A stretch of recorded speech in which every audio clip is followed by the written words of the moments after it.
Hi, I'm Manny Botticelli, and this is the Storyteller Forecast for Leo for December 2017.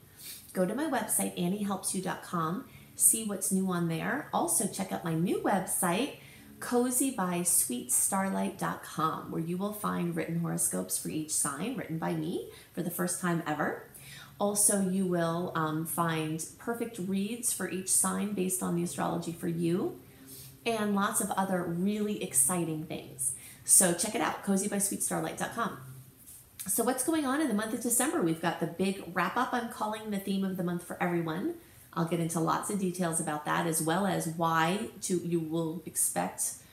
should expect lots of happy surprises in the month of December, especially if you're open and flexible and in the flow.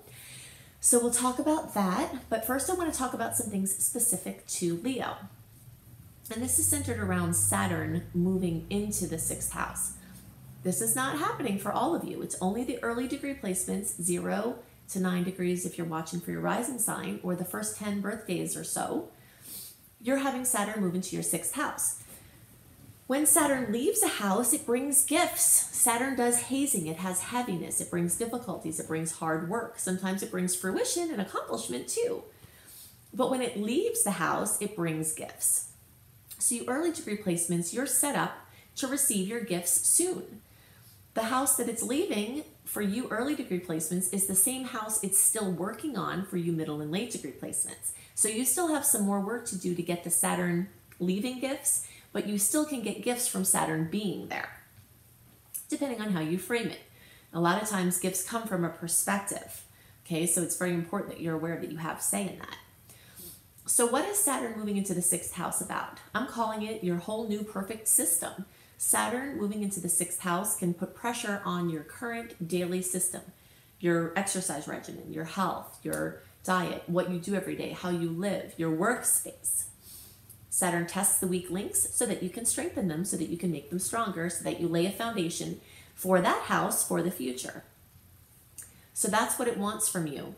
And you middle and later degree placements, you'll have that coming soon. When we have Saturn in or about to be in a 6th house, things that you got away with your health, you might not be able to get away with anymore. So if you've been living in a way that you know is not good for you, it might be good to be proactive to start making some of those shifts before Saturn starts to get really heavy in that arena, so that you can hopefully divert any unnecessary, situations from Saturn trying to reveal these weak links to you. Saturn moving through the 5th house has to do with children, creativity, true love, happiness, fun. So the middle and late degree placements, you still have Saturn either being heavy in your childhood, your child house. So it could mean that you're involved with children in a way that is requiring you to be more responsible.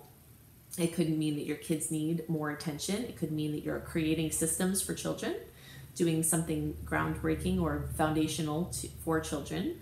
It could have nothing to do with children and just be about a creative project with singing or acting or editing or athleticism. Saturn can bring heaviness and difficulty, but it can also bring accomplishment, and it always brings opportunities to step up.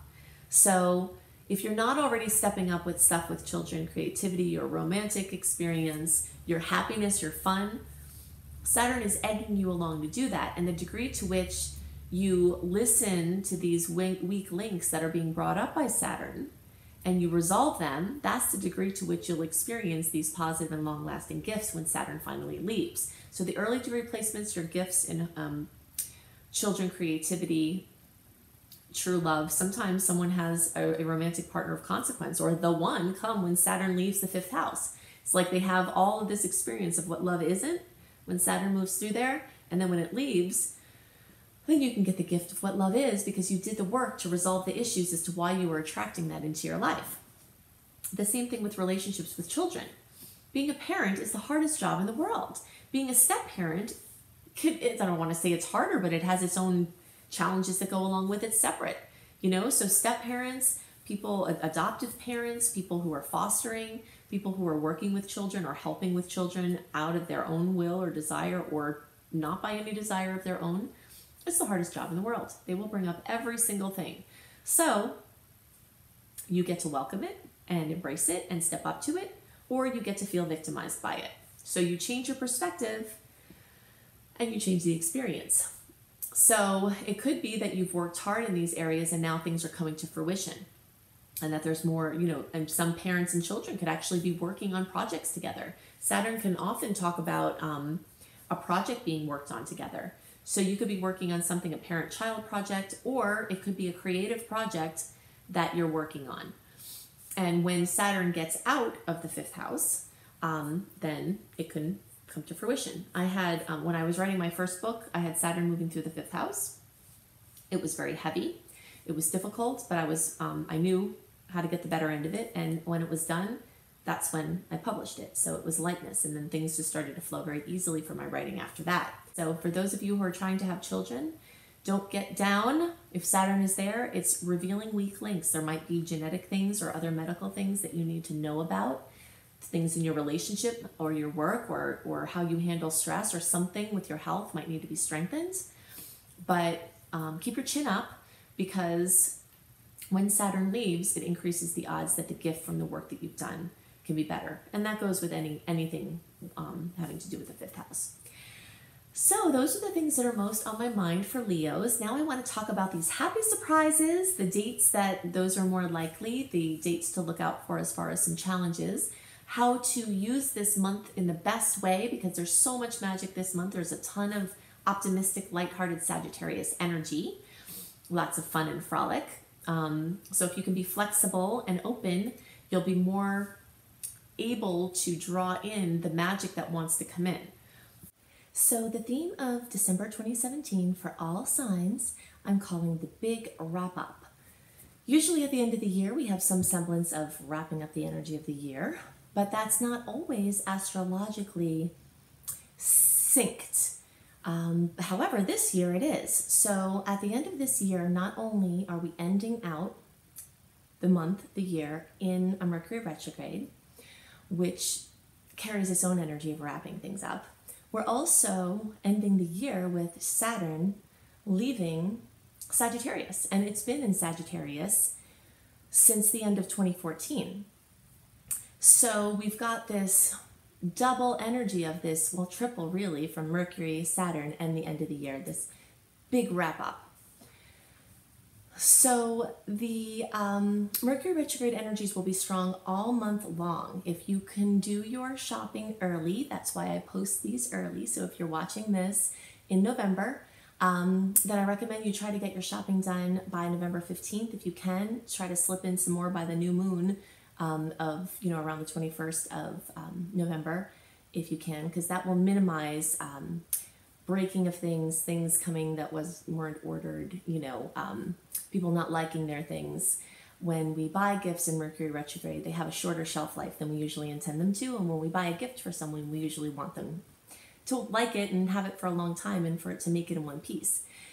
So the fact that Mercury is retrograde in Sagittarius increases the likelihood, and really other planets are in Sagittarius too, so the Sag theme is present for most of the month.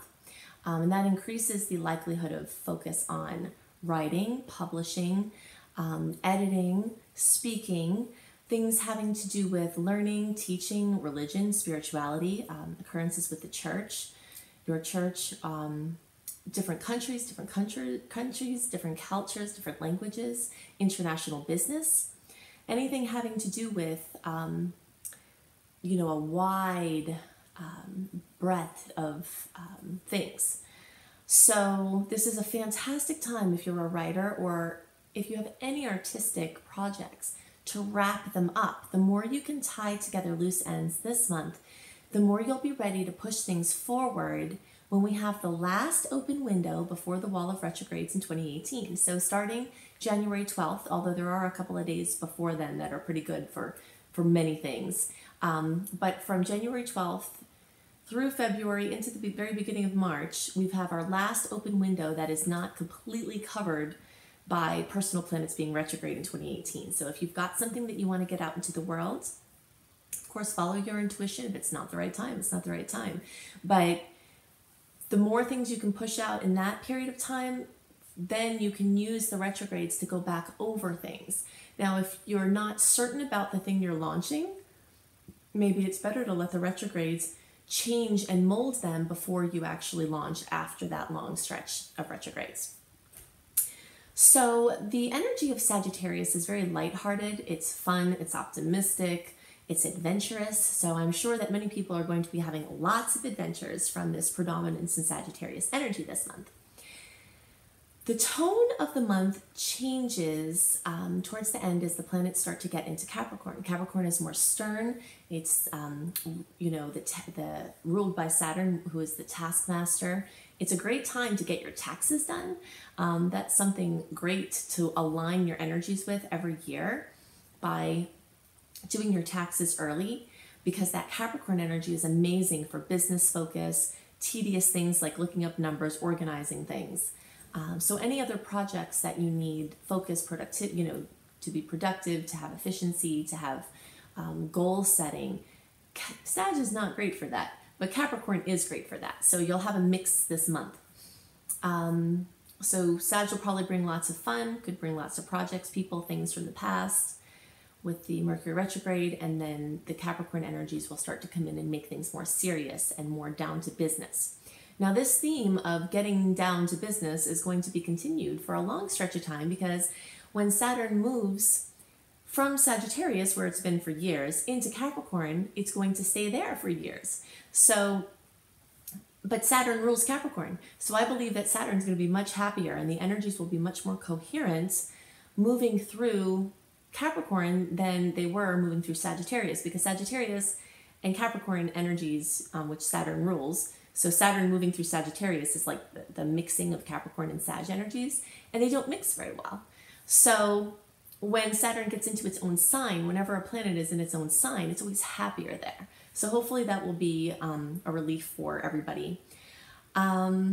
So we've got so many wonderful transits this month, and lots of them have to do with the planet Uranus. So that means that there are going to be surprises, lots of surprises this month, which is another reason to try not to plan too much, because a lot of things are going to come out of the blue. Most of those things, from the perspective of the transits, unless something different is happening in your personal chart, most of those things will be happy surprises, because the transits that Uranus is involved in are good angles, or positive, easy, smooth angles. So just kind of, my advice is to wrap up all things in a leisurely way for most of the month. You can get a little bit more serious towards the end of the month. You'll have plenty of serious Capricorn energy to work with in January as well. Let surprises come up. Try to leave things unscheduled and flexible. That's what Sag is all about. That's what retrogrades are all about. So the more you can do that, the more you'll be able to be present and do stuff with the surprise things that will come up. Some of the sweet lineups are also accompanied by squares with Chiron. We talked about Chiron at length last month in my November report. So these aspects can bring the typical self-doubt that comes when things are going well, or that comes when you take your hands off the wheel for a little while. Sag energy is all about taking hands off the wheel. It's about relaxing and going with the flow and synchronicities. And there are lots of good opportunities to really just step out of the driver's seat this month. But that will also come with these, like, is everything okay? Am I sure it's okay? These moments of self-doubt. So I'm going to talk about some of the aspects and the days that they're occurring. And do know that even though I'm going to give you dates for these occurrences, sometimes we feel the energies of these planetary aspects coming together before or after the actual event. So I'll give you dates, but it's more important for you to see how you feel on a given day and follow your own personal flow. If there's supposed to be a good day for something and you're feeling it the day before or 2 days before, you've got to go with what you feel. These are only guidelines to help you use your intuition and understand the energies that you're feeling.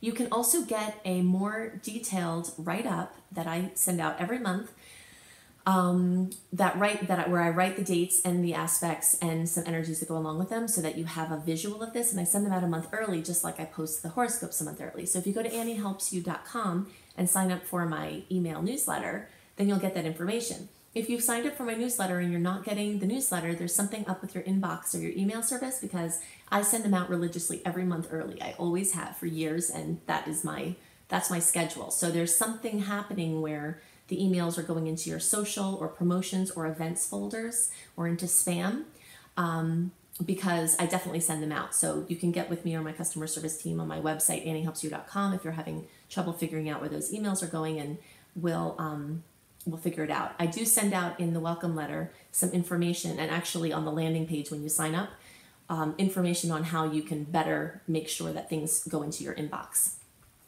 So December 1st, we have this challenging transit, Mars in Libra opposing Uranus in Aries. Whenever Mars and Uranus get together in an angle that's not easy or smooth, I always have, well, I worry a little bit, because it's going to bring stress and difficulties. And it could be a little bit dangerous even, Uranus is surprises. Mars is movement forward, movement forcing things. And this is definitely not a time to force things. Mercury's going to be going retrograde on the 2nd, between the 2nd and 3rd, depending on what time zone you're in. So, and the Libra and Aries component shows us that there's a me versus we, you and someone you're in relationship with, there's probably going to be a conflict there. The more that you can think carefully before you say or do anything from haste or frustration, the better, because there will likely be more backlash from hasty words and actions at this time. December 2nd, we've got a beautiful transit that I am hoping will offset the incoherence of the Mercury retrograde at the same time and this Mars-Uranus opposition. Jupiter in Scorpio is trining Neptune in Pisces, and this is the first of 3 exact lineups of these outer planet titans that are going to occur over the next 8 months or so. So December 2nd is the first, May 25th of 2018 is the second, and the third is on August 19th of 2018. So this is a cycle that will likely correspond with the desire to use resources for the benefit of the whole. It's a very compassionate, 4th chakra, heart-centered type of transit. And since these are outer planets, this is more potent than the Mars and Uranus transit, which is a short-term thing. This Jupiter and Neptune transit is a long-term story that is going on, and it can very positively and very powerfully transform individuals, communities in the world. So the more we can surrender our ego will to our higher forces, this spiritual divine will, that's what this transit is really about. It can really instigate massive change. So I really do hope it softens the stressful aspects around it and makes it easier to see the truly important things in life.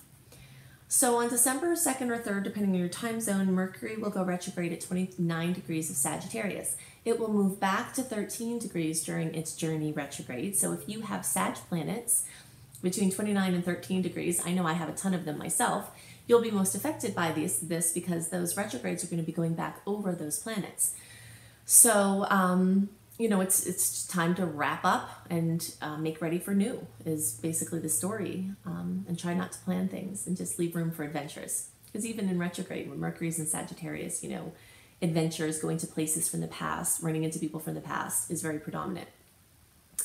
On December 3rd, we have a full moon at 11 degrees of Gemini. Full moons can bring fullness, completion, fruition, drama. Something accomplished can occur, that you've been working towards. Something dramatic in a negative way. Communication and related devices, mobility, cars, modes of transportation, projects with siblings, cousins, aunts, uncles. All of these are Gemini things. Short distance travel and trips can come up. This full moon is also accompanying a Sun in Sag square Neptune transit, which can bring confusion or disappointment along with the full moon. On December 6th, we have Mercury in Sag conjunct Saturn in Sag. Mercury is a lively energy, and Saturn is kind of a stodgy energy. And when Mercury especially is in Sagittarius, it wants to move. Saturn doesn't always want to move. It wants to ask important questions, to have more detail. So this could bring in, an issue with scattered energies, but it could also make them more easily drawn in at the time. Like you could get more focus on topics or for projects. So it's really good for concentration. And on the same day, there's a Mars and Saturn awesome aspect, which can add oomph to partnership flow. So it's making, and also at the same time, Mercury in Sag is making a nice aspect with Mars. So we've got Mercury conjunct Saturn, making a sextile to Mars, and Mars is making a sextile to Saturn. Okay, so all of this is happening at the same time. So even though it can bring some sternness or some reality checks, I think overall it could bring someone from the past to help fulfill a project, or like some sort of force that grounds and pulls something in from this scattered state. Then on December 10th, we've got Mercury in Sag trine Uranus, and happy surprises are very likely with this transit. This is one of those things I was talking about where surprises, good luck, things can come in. But again, it's not necessarily the best time to plan too much unless you're planning to be interacting with people, or, you know, being in groups or something fun that's kind of flexible and where you're not launching something. You know, when you launch something, you have a birth date for it on the day that you launch it. And this is, the energy is going backwards. So even though there's sweetness, so it's like sweetness from the past. Then on the same day, December 10th, we have Venus in Sag squaring Neptune in Pisces. And disillusionment and deception are very likely in the areas of love and money. So this is more a nice time to retreat into fun personal pursuits. Venus in Sag enjoys adventure. So going on personal adventures, reading an amazing book. Speaking of which, my new project, CozyBySweetStarlight.com, has, I think I mentioned before, the horoscopes. I'll be writing horoscopes for each sign. I don't write horoscopes for each sign. I write a general transit now for my email group, but this website will have little highlights for each sign, and we'll also have accompanying awesome reads for the month for each sign based on where the planets are. So this day and this period of time is really good for just kind of pulling into something fun. So you can find some inspiration at CozyBySweetStarlight.com. On December 12th, the Sun in Sag will conjunct Mercury in Sag. And this is a fantastic day for prolific expression and great news about any Sag-related ventures, which we mentioned some of those before.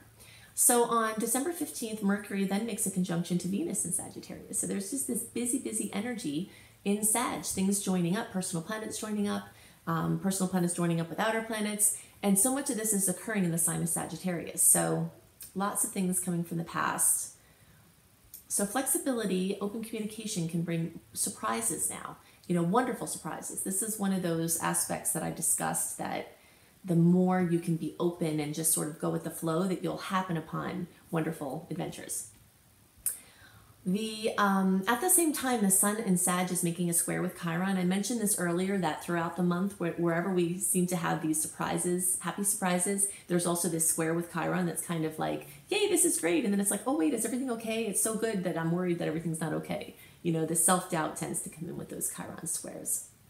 On December 16th, which is my birthday, the Sun in Sagittarius is going to trine Uranus in Aries. And this is an amazing transit. So look out for more wonderful surprises that can delight you on that day. December 17th and 18th, we have our new moon in Sagittarius, which is at 26 degrees. So anyone who has their sun, so if your birthday is like the 16th, 17th, 18th, around that period of time, you not only are going to have this Sun and Uranus trine worked into your solar chart, which is in effect for the whole year. You're also going to have the new moon worked into your solar chart, and having the new moon on your birthday or around your birthday is very powerful. So it definitely means lots of new beginnings in this year. So this is a power-packed new moon. It's also conjunct Mercury, which increases the odds of important information coming in or going out. It's conjunct Venus, which means that love and money will likely be involved in a big, usually good way, because this is a positive aspect. It's trine Uranus, which adds the element of happy surprise. It conjuncts Saturn, which can bring seriousness or sternness.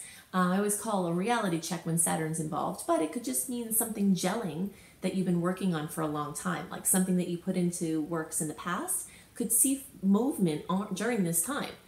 And so remember, oh yeah, wait, one more thing.